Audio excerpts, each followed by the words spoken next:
So we're at the midway point through the Premier League season. I thought there's no better time to do an updated Premier League predictions video. And let's just say my Premier League predictions from the summer are looking very, very bad. Thank you, Manchester United, for massively underperforming. And no thanks to Liverpool for doing better than expected. So if you do want to see me do a video reacting to my Premier League predictions from summer, do hit that like button. Let's go for 500 likes. But let's dive into my new updated Premier League predictions. And guys, look, there's a lot of these that could be influenced by January transfers, injuries and more. So I feel like there's a lot of these which they could have, like 5th and 6th could have been swapped, 3rd and 4th could have been swapped. There's so many positions where I just don't know. And going by my summer predictions, don't take my predictions too seriously. Don't get offended if I haven't put your team doing as well as you.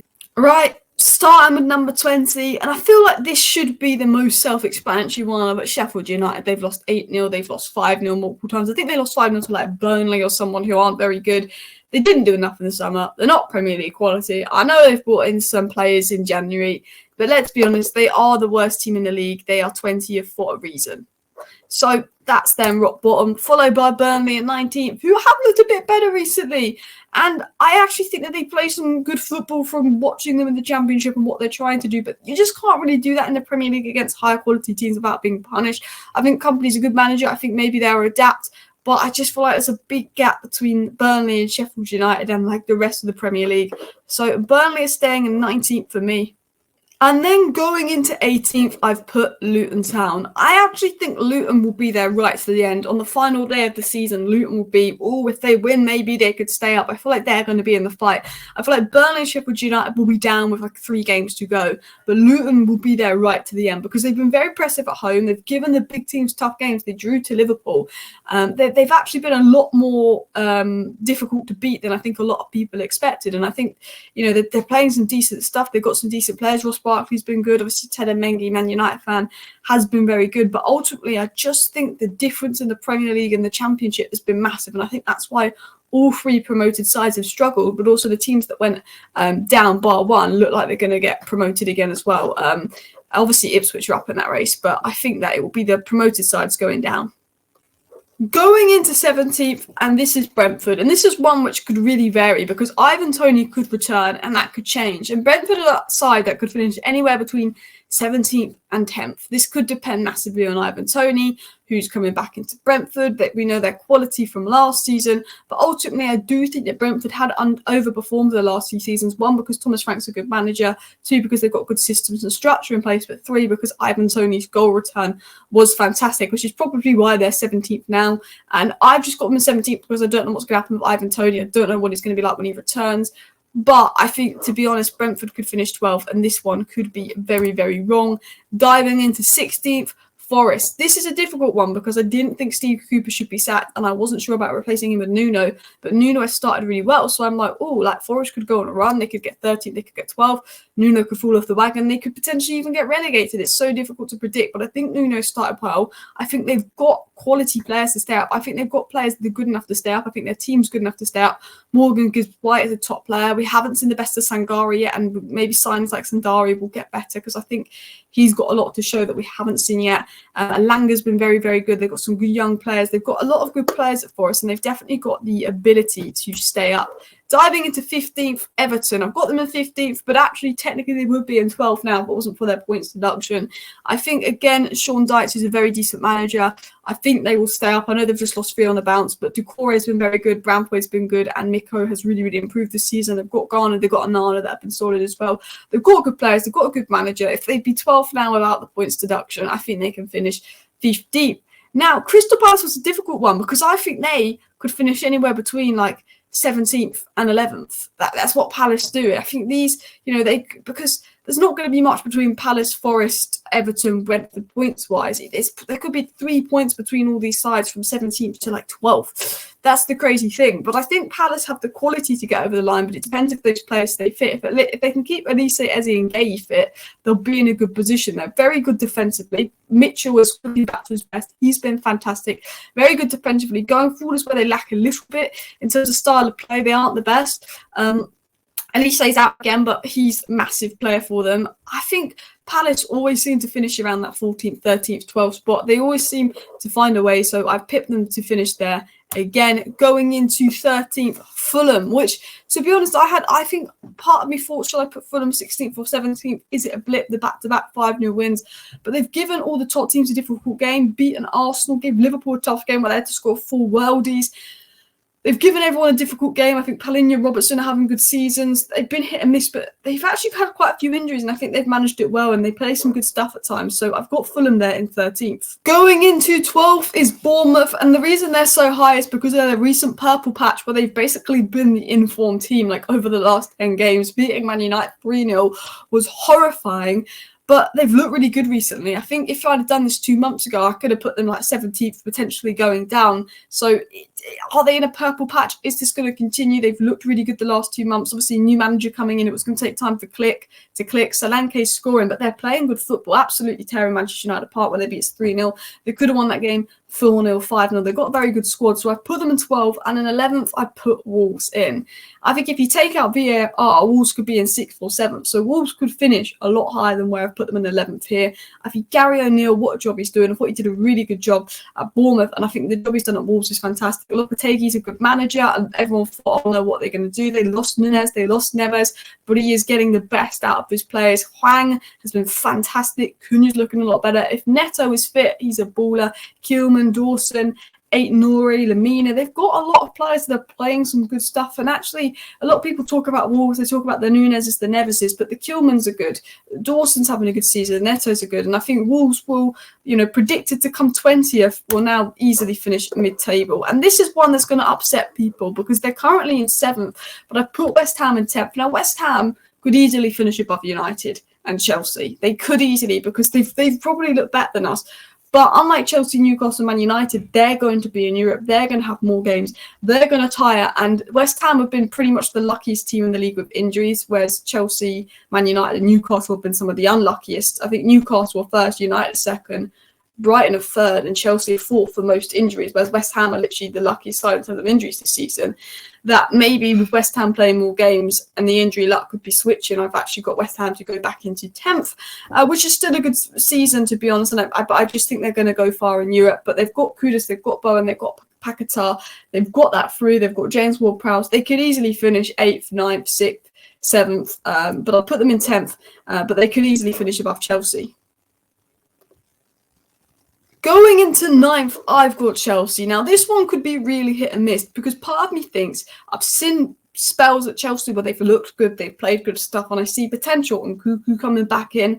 Part of me thinks, you know what, Chelsea, 1 game a week. If Reece James can stay fit and Cuckoo coming in, I think they will get better. They're only going to get better. They're only going to gel with time. Part of me thinks, you know what, they could go on a run and maybe just push for Europe. Not top 4, but 6th. I think they could finish 6th. I think they're capable of it. I actually have seen bits of Chelsea where I'm like, now I see what they're trying to do, and I'm convinced. And then I watch Chelsea again, and I'm like, no, they're absolutely dreadful. Like 1 week I watch Chelsea, you know what? I see something here. This is good. Next week I watch Chelsea, absolutely dreadful. Although I think they'll get better, and then Cuckoo will make a difference, I'm going to put them in 9th because that club is so hit and miss at the moment. We don't know about Poch's future. We know that the owners, it's just a big mess. And I think 9th is probably a safe bet for Chelsea. But part of me thinks they're really going to improve second end of the season. Going into 8th, I've got Brighton. Now, Brighton are currently in 7th despite having an injury crisis. So Brighton are doing very well because De Zerbi is a top coach. But Brighton are in Europe this season. And as I said, Newcastle aren't, Manchester United aren't, which might give Man United an advantage over the Brightons and the West Hams that are currently above them, is that those teams are in Europe. They're going to be playing extra games. And that does make a massive difference. I think the reason teams like Brighton have got so many injuries this season is because they're not really used to playing in Europe, playing that many games. But again, Brighton could easily finish above United, Newcastle, Chelsea at this rate. In 7th, I've gone with Manchester United. It was a toss-up between Manchester United and Newcastle for 7th and 6th. And I'm going to explain why I've put Newcastle just ahead of Manchester United. One is because I don't think United are going to do anything in January or anything good in January, or be a Donyell Marling, a Chippo Moting on the cheap. United have written off January. But then part of me goes, well, Lisandro Martinez and Casemiro are back. And if they stay fit, Man United went on that good run because of the Lisandro Martinez, Casemiro, Varane sort of three. That was the core of the squad. And then you had Rashford on his purple patch. Now, Martinez, Casemiro coming back is massive. The Martinez, Casemiro, Varane core gives us a lot of stability. But our attack wasn't very good last season, but Rashford's purple patch saved us. Rashford isn't being great this season, so part of me is like, where does the goals come from? We should have scored 4 or 5 versus Wigan, we didn't. We've got 1 game a week now, which is why I think we'll start to finish above Brighton and West Ham. But I ultimately think we won't do enough in January. And when I've watched Newcastle this season, even though at the moment they're just as bad as us, we've seen Newcastle batter us twice. When Newcastle have played well, they've played a lot better than us. Newcastle had a good start to the season. They played well. They've battered some big teams. Newcastle have actually had games where they play well. They look really convincing when their squad is fit, when their squad is injured, when they're missing a few key players. And I say a few, like 24 players. All of a sudden you go, yeah, you know what? But when Newcastle are on it, they've looked a lot better than United. Newcastle won games with a fully fit squad where they've been miles better than United and they beat us. So I think it's only fair to put Newcastle above United, especially because they might be bringing Calvin Phillips in on loan, who would boost the midfield, bring Bruno Guimaraes forward. They showed how good they were when they had players fit. They've got 1 game a week. So in that case, they'll probably get more players staying fit and be able to get over their injury blip. I think tiredness is what's caught Newcastle out this season. Going into 5th, I've gone with Aston Villa, and I know some Aston Villa fans might be mad saying, get me predicting them to drop out the top 4, because I think Aston Villa have been brilliant. I think Aston Villa can finish 3rd, could finish 2nd, could finish 1st. I think they've been brilliant, and I could be very wrong. I think Kamara, Pau Torres, McGinn, and Watkins have been quality. The thing is, I don't know if they have the depth that other teams have in terms of Arsenal, City, Liverpool. If Watkins gets injured, who plays? And I think because Villa are in Europe, they might struggle to manage that the second half of the season, which is a lot of teams sometimes can manage Europe well the first half, but the second half it starts to get them. Villa's home record is very good. Away, they've been a bit more vulnerable. But I actually think that Arsenal, City, Liverpool, you'd expect to finish above Villa, and I think Spurs will. Which brings me into the top 4. Now, the top 4 is really, really difficult because it could go either way. I think ultimately, it feels like it's going to be a City-Liverpool title race with maybe Arsenal sneaking in. But part of me feels like Spurs could surprise everyone because they'll have 1 game a week, which is a common reoccurrence here, 1 game a week.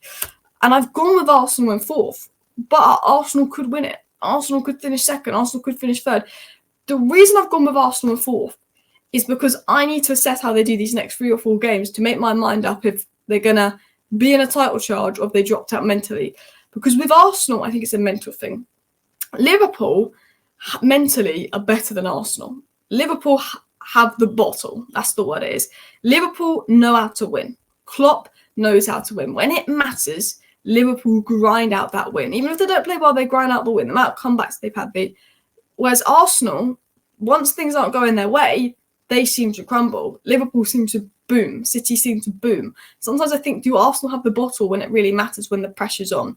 Do they have the mentality? And this bump here, for me, is if Arsenal go and win their next 5 games in a row, easily back in the title race, easily could win the league. But I don't know if Arsenal are going to do anything in January. They do need a striker. I think they're way too reliant on Saka, and I think Saka looks exhausted. Part of me thinks he looks injured. Now Saka's getting stick because he isn't performing, but I don't get why the Arsenal fans are giving Saka stick. Saka's been your one attacker that's been consistently performing for 4 seasons, and as soon as he, has a little bad spell because he's exhausted, he's played way too many games, loads of Arsenal fans are attacking him. Why don't you attack the other players that haven't been consistent throughout their time at Arsenal? Why is Saka getting stick? But I think if they don't sign a striker and Saka looks as worn down as he is, and that attack doesn't start clicking, they don't bring in that left centre mid that's going to unlock Martinelli, they could be in trouble. Because I think defensively they've got the best in the league. I think Saliba's world class. I think Declan Rice is world class. I think Gabriel Magalhaes is immense. That trio of Saliba, Gabriel, and Declan Rice can win you a league 100%, but the attackers aren't firing, and you can't win the league if the attackers aren't firing when Man City have got Kevin De Bruyne and Haaland to be unleashed. Weirdly, Champions League is a different ball game. It's a knockout tournament. I think Arsenal might be better against the bigger teams this season. I think Arsenal are struggling against the low block, but doing quite well against the bigger teams in terms of, you saw in the first half versus Liverpool, the amount of chances they actually created versus Liverpool, they couldn't convert. I think when a team attacks Arsenal more, Arsenal look better going forward. I think Arsenal could win the Champions League because I think they'll be better in the big games because they're struggling to break down the low block. And I think they could be caught out in the Premier League because of that. So weirdly, sounds crazy, I think Arsenal can win the Champions League, but I put them in 4th, which I know isn't going to go down well. And I've gone with Spurs in 3rd. But there's only 1 point between Spurs and Arsenal right now. People might think I'm mad putting Spurs above Arsenal, but there's 1 point between them. Spurs will have one game a week, and Spurs have had way worse injuries than Arsenal and are only 1 point behind them and are going to get a lot of players back. But most importantly, Spurs are the only team that's really taken advantage of the January window. Yes, on one of the signings is Timo Werner. Yes, Timo Werner. But Radu Dragusin will be a very good signing for them. Timo Werner could be good impact off the bench. He could be game-changing. And if Timo Werner finds his prime Leipzig form, and we know Ange has a good history of getting the best out of players that, weren't good last season, like Basuma, making Pedro Porro look like one of the best right-backs in the world at the moment, he could do that with Werner. And I think Tottenham are taking advantage of the January window. They're going to get so many key players back. They haven't even seen Bentancur at all really this season. He's played, 3 games, and he's been really good in all 3. Yes, they haven't got Son, Sarr, Basuma, a lot of players at the moment. Mickey van der Ven is back. He was on track for player of the season, centre-back spot before his injury. Maddison was on track for player of the season before his injury. Mickey van der Ven and Maddison coming back in. Bentancur is back. That is three of their arguably best players. Son's only going to miss 1 or 2 Premier League games. Boom. Son's on fire at the moment. They've got Decky. Brennan Johnson, I think, will get better and better. The fullbacks have been immense this season. Mickey van der Ven, Radu Dragusin. All of a sudden, the run that Spurs went on the beginning of the season, they might be able to recreate at the end of the season because they've got so many players coming back from injury. They've invested in January, but they're going to have 1 game a week, whereas everyone else around them is going to have 2 games a week. And that's why I've put Spurs above Arsenal, which might go down badly, but that is why. And I just think Ange is very good at getting the best out of people. And Spurs have looked good when they've played. Obviously, they're Spursy, but maybe it's me. But the top 2 is going to be City and Liverpool. And this can go either way.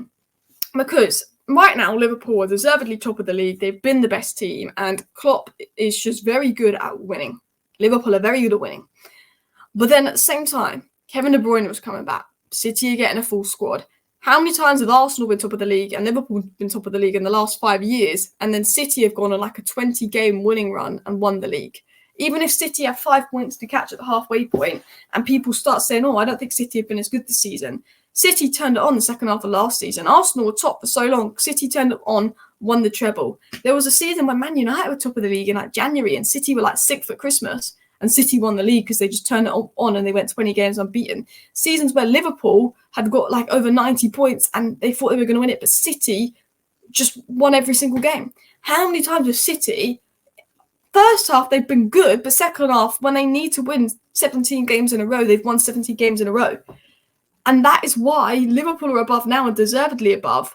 But City could finish above Liverpool because Kevin De Bruyne are coming back, winning their last game 5-0. The Liverpool getting some injuries to Trent, Salah to AFCON.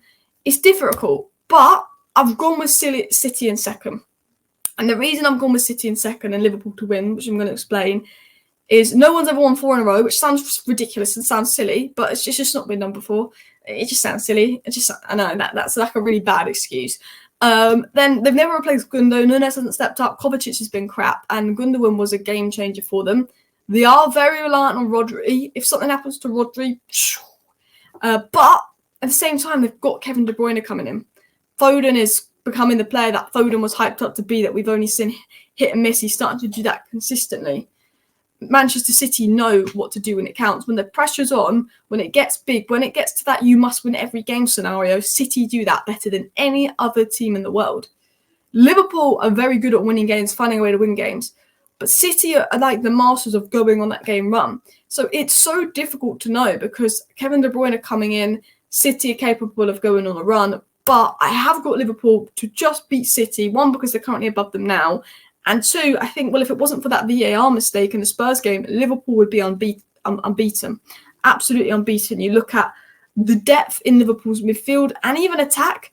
Right now, there's this argument who should be their front three. If you do a front three of Jota in the middle, Salah on the right, and Nunes on the left, you've still got Gakpo and Diaz on the bench. You could even play Harvey Elliott on the right, but I think he's better in midfield. But if you look at their midfield depth, they've got Thiago, what's his name coming back? The guy that's name starts with a B. Can't pronounce his name coming back. McAllister, Endo, obviously AFCON and Asia Cup's going on right now. Gravenberch, Harvey Elliott, Curtis Jones, Szoboszlai. I'd say right now, Endo, Curtis Jones, Szoboszlai probably brings them the most balance, but you've not seen the best of Gravenberch. Harvey Elliott has come off the bench and changed games. Even Gakpo's been played in midfield at times. McAllister's a solid player that you've not seen the best of yet as well. Thiago could come in there. I think they've got so many options in midfield and attack. And how many times has Klopp made some subs? Liverpool 1-0 down, win 2-1, 2-0 down, win 3-2. How many times have Liverpool come from behind to win games and they've been unbelievable in the last 30 minutes. And that is because they've got Klopp, who is one of the best managers of all time in terms of he manages to just win. He knows how to win. He knows how to make subs. His man management is good. His tacticals is good. Liverpool have been very convincing to watch.